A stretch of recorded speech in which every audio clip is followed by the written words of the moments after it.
This project is called the Big Idea Board, and it is an opportunity for your students to work on a collaborative art project using collage.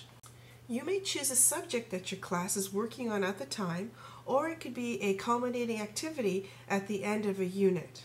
Social justice is always a good topic and will always generate many ideas from students.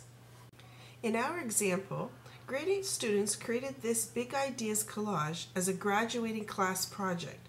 They were asked to leave a message behind for the younger grades in their school. For the base of this project, you could use craft paper, foam core even, the 1/4-inch board, or you can even put together several pieces of Bristol board. The size we used was a 40 by 60 inch surface, but we were doing it with 70 students.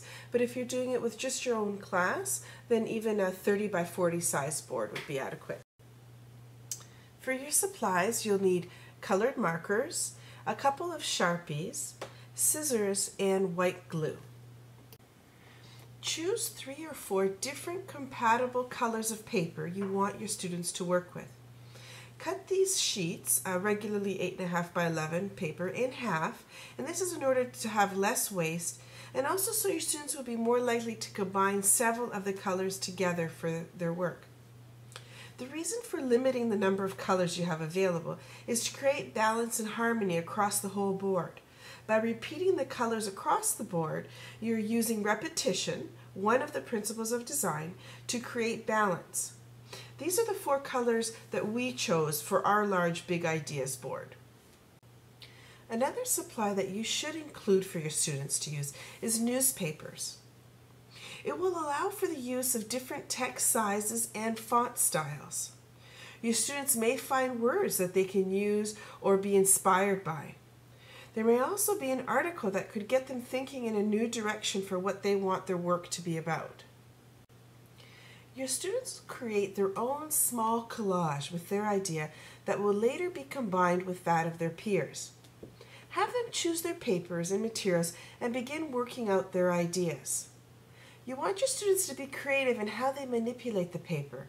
Encourage them to tear the edges to alter the shape of the rectangular paper they started with, to use the scissors to create patterns and different shapes around their words. This is the opportunity for your students to experiment using collage, which is gluing down layers of different materials, colors, and patterns on top of each other. They can combine some found text from their newspaper with hand-drawn text they put in themselves. Remind them not to waste the paper and find ways to incorporate some of the cutaway pieces they have back into their individual collage.